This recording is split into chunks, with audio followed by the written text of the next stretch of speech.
Halo Sobat Entrepreneur, selamat datang kembali di channel YouTube saya. Pada kesempatan kali ini kita akan menganalisa secara analisa teknikal saham-saham yang di-request oleh teman-teman kita yang ada di grup WhatsApp. Namun sebelum kita sampai ke topik pembahasan, saya ingin ingatkan kembali kepada teman-teman semua, bagi teman-teman yang ingin join dan bergabung bersama kita trading bersama Mirai Aset Sekuritas, teman-teman boleh klik link yang akan kita sertakan nanti di deskripsi. Nanti ketika teman-teman klik link tersebut, teman-teman akan langsung berkomunikasi dengan saya dan saya akan pandu bagaimana caranya untuk membuka akun Mirai Aset Sekuritas. Nah, nanti untuk informasi lebih lanjut, nanti klik aja linknya, kita akan berkonsultasi melalui WhatsApp dan di situ teman-teman bisa lebih jelas apa aja syarat yang teman-teman perlukan untuk membuka dan join bersama kita di grup VIP-nya. Nah, kita akan bahas terlebih dahulu pergerakan indeks IHSG. Jadi seperti yang teman-teman perhatikan, indeks IHSG kita sebenarnya di sini secara minor trend masih membentuk sebuah konsolidasi dan kita sih berharapnya itu dia mampu break ke atas karena apa? Karena kalau seandainya dia break ke atas, kemungkinan besar dia akan lanjut kenaikannya, teman-teman. Nah, kita udah tandakan channel trendline-nya yang di mana kemungkinan besar kita mempunyai harapan dia langsung break ke atas. Kalau seandainya dia breakdown ke bawah, kita punya forecast itu sebenarnya dia akan jatuh di area 7.000 sampai 7.100. Oleh sebab itu, kita nanti akan update pergerakan indeks IHSG ke depannya seperti apa ketika dia akan membreak di area support atau resisten. Kita akan update nanti di beberapa waktu ke depannya. Jadi untuk indeks IHSG seperti biasa kita nggak terlalu banyak melakukan adjustment karena pergerakannya sendiri masih membentuk sebuah konsolidasi. Nah, kita akan ada bahas 10 saham yang di-request oleh teman-teman kita. Jadi supaya tidak berlama-lama, kita akan langsung saja. Saham pertama itu ada BBRI. BBRI ini mengalami sebuah perlemahan, kalau teman-teman perhatikan memang di perdagangan sebelumnya dia mempunyai pergerakan yang sangat impulsif ke atas, dia konsisten membuat higher high, higher low, dan higher high. Nah, dia membuat higher high lebih tinggi daripada high sebelumnya, tandanya dia telah membuat sebuah all time high baru atau new high baru, dan terjadi sebuah koreksi. Kalau kita perhatikan di sini, saya udah membuat forecast setidaknya kalau teman-teman ingin ambil BBRI, memang area terbaik kita itu ada di 5.400 sampai 5250. Itu menjadi area yang bisa teman-teman pertimbangkan. Kalau sekarang sih, saya sarankan kita lebih baik wait and see dulu ya, karena di sini memang ada gap, kita nggak tahu apakah gap ini nanti akan ditutup oleh BBRI atau enggak. Kalau seandainya teman-teman mau entry, memang base price kita itu ada di area ini. Kita langsung ambil di gap-nya, teman-teman. Baru kita bisa entry. Kalau sekarang sih memang kita wait and see untuk BBRI. Kalau seandainya dia tidak sampai ke area yang telah kita tandakan, kita akan tunggu dia di mana dia membentuk sebuah swing low. Kalau seandainya dia telah berhenti dari sebuah perlemahannya dan dia membentuk sebuah swing low, itu bisa menjadi sebuah titik poin untuk kita entry di saham BBRI.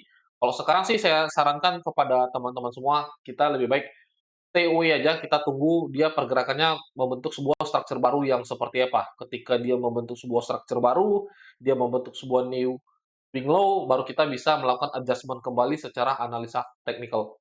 Overall sebenarnya BBRI nggak ada yang perlu kita takutkan, yang kita butuhkan adalah di mana posisi entry yang bisa kita dapatkan lagi untuk kita bisa kembali follow the trend saham BBRI. Oke, itu untuk BBRI.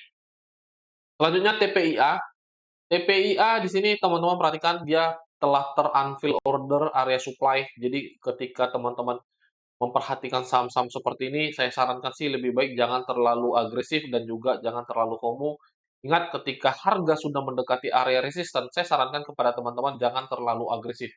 Ketika dia di bawah-bawah ini, ketika dia di area-area ini, ya itu it's okay. Teman-teman mau coba lakukan fast trade, day trading, itu oke. Tapi kalau seandainya udah dekat area resisten seperti ini, teman-teman, ya teman-teman tuh harus perhatikan sebuah resiko. Kalau seandainya risiko lebih besar daripada reward-nya, ya teman-teman jangan entry gitu. Kalau sekarang teman-teman sudah entry di area pucuk, saya sarankan sih lebih baik kita cut loss terlebih dahulu.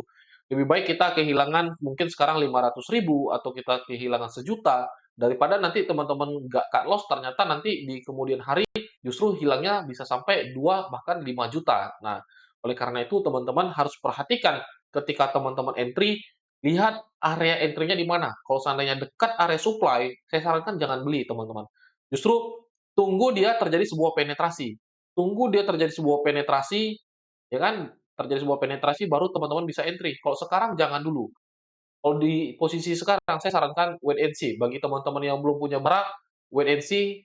Kalau teman-teman yang sudah punya barang, ya saya sarankan sih perhatikan kalau seandainya memang resikonya udah terlalu besar, saya sarankan cut loss gitu, oke? Itu untuk TPIA. Selanjutnya Adaro. Kemarin Adaro kita ada posisi entry, tapi udah kena area cut loss ya. Kita kemarin buat area cut loss tuh di bawah 2.400. Nah, sekarang harga udah kena di 2340. Jadi kita kena loss cut loss-nya itu sekitar 3%-an, teman-teman. Saya rasa sih dengan cut loss 3% itu lebih better ya daripada teman-teman nanti justru harganya turun ke bawah. Kalau kita memang niatnya entry di saham Adaro di trading, ya udah kita memang wajib melakukan namanya sebuah pembatasan resiko. Karena kalau kita lihat dari channel trendline, kemungkinan besar ada potensi dia kejar area 2.200, teman-teman. Ada potensi dia kejar area 2.200, baru harganya akan kembali ke atas lagi, menyentuh channel trendline-nya lagi nih.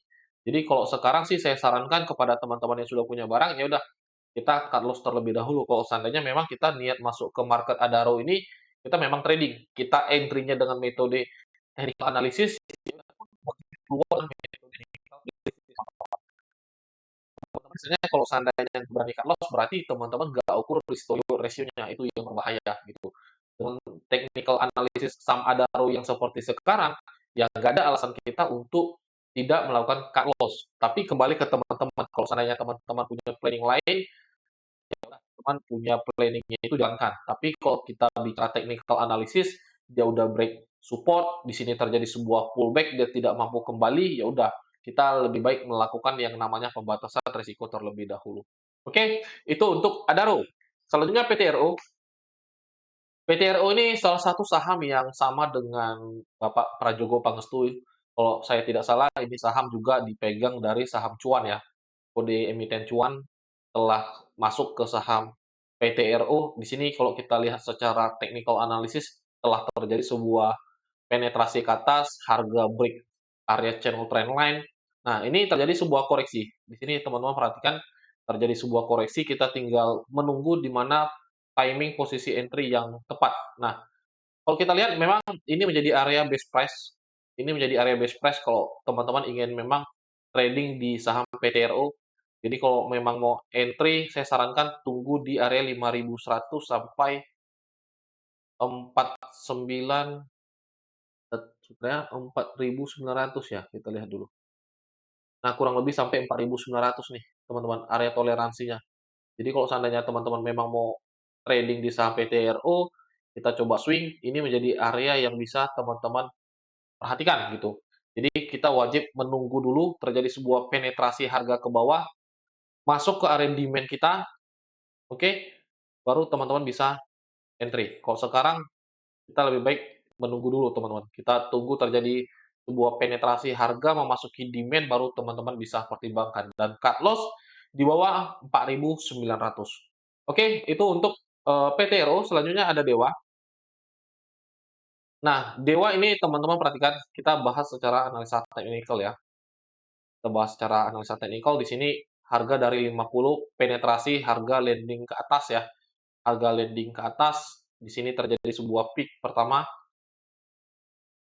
Ini menjadi sebuah peak yang pertama. Oke. Nah, ini menjadi sebuah peak yang kedua. Nah, pertama di sini teman-teman perhatikan harga landai dia naik tapi tidak mampu membuat titik lebih tinggi. Ini menjadi area resisten kuat secara majority ya, teman-teman perhatikan. Ini menjadi sebuah key level.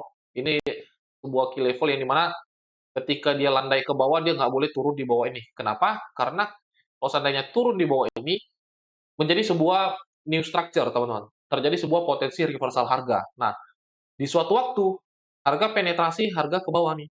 Harga penetrasi ke bawah. Nah, sekarang harga telah terjadi pullback. Nah, di sini terjadi sebuah pullback. Nah, ini terjadi sebuah pullback dan harga kembali mencoba turun ke bawah. Saya sarankan ketika teman-teman menemui saham seperti ini harus hati-hati. Memang ini ada area support ya. Teman-teman perhatikan di sini ada support di level harga 59 dan saya sarankan kalau teman-teman memang entry di saham Dewa ini ketika harga turun di bawah 59 ya saya sarankan sih wajib cut loss.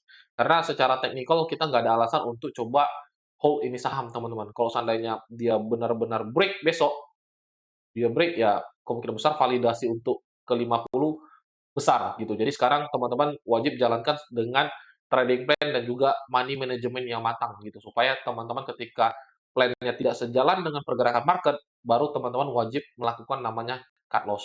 Oke, itu untuk Dewa. Selanjutnya Antam. Antam ini kemarin kita ada rekomendasi buy karena ini menjadi area yang fresh sebenarnya bagi kita. Nah, teman-teman perhatikan di sini. Ini menjadi area yang fresh karena ini menjadi area bottoming yang pernah dia buat di 18 Juli tahun 2022, teman-teman. 15 Juli ya, kita perhatikan di sini. Nah, sekarang harga pas di 15.35 nih, pas di 15.35.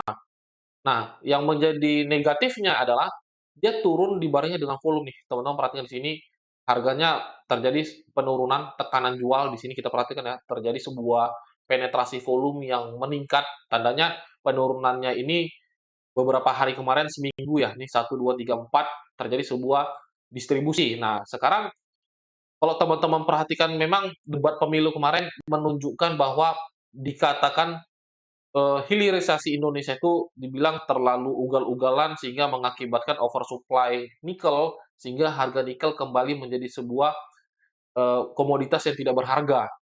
Kalau kita perhatikan harga nikel itu memang mengalami sebuah penurunan. Tapi bagi saya pribadi, sebenarnya dampak penurunan nikel turun itu bisa menjadi lebih banyak positifnya. Tandanya apa?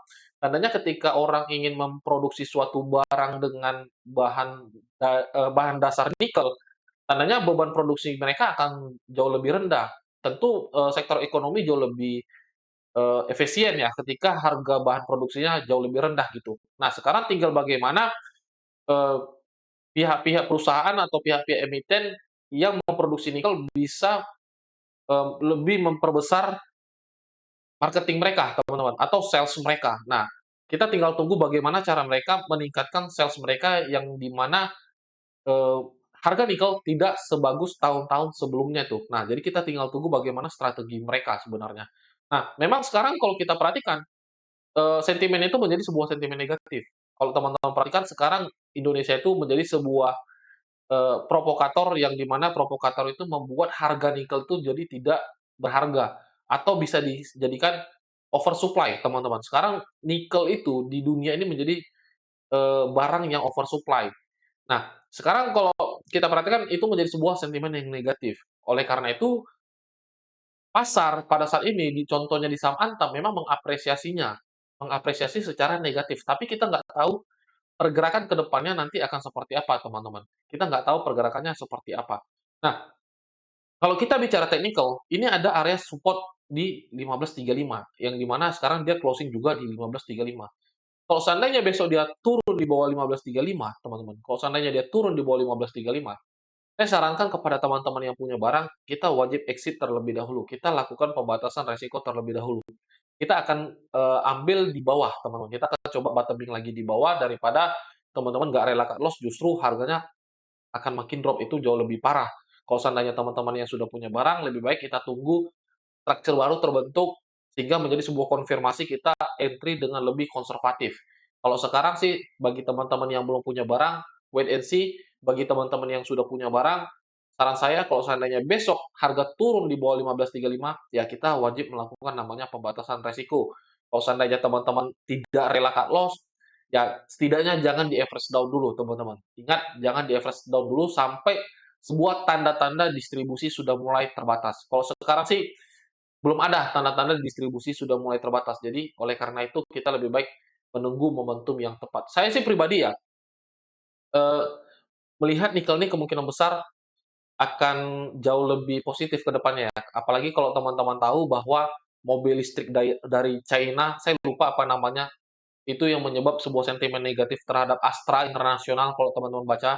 Jadi perusahaan otomotif China ini adalah perusahaan yang bergerak di bidang, otomotif yang khususnya hybrid atau yang bergerak di bidang baterai, teman-teman. Jadi, kemungkinan besar kalau seandainya otomotif dari China itu akan masuk ke Indonesia dan fix, ya tentu produksi baterainya akan dari nikel juga. Oleh karena itu, saya rasa sih nikel ini ke depannya masih jauh lebih bagus gitu. Namun kalau untuk dengan posisi yang sekarang, ya kita tetap lebih baik, wait and see di Antam, karena secara teknikal kita belum bisa terlalu berspekulasi di sini gitu, oke? Jadi untuk Antam mungkin sampai di situ, selanjutnya NCKL. Nah, NCKL ini juga saham yang bergerak di bidang nikel ya. Memang, sentimen oversupply nikel menjadi sebuah sentimen yang sangat negatif untuk pergerakan harga sahamnya, teman-teman. Tapi kalau kita lihat untuk NCKL sendiri, dia belum jebol support nih, dia belum jebol support dan ini menjadi area yang saya rasa cukup menarik untuk teman-teman bisa perhatikan kalau seandainya ingin coba buy on weakness saham NCKL. Jadi kalau seandainya harga besok terjadi sebuah penetrasi, harga ke bawah, itu teman-teman bisa pertimbangkan untuk entry di saham NCKL. Jadi best price entry di NCKL kalau seandainya teman-teman ingin entry, areanya 870 sampai 900. Oke, selanjutnya BTR.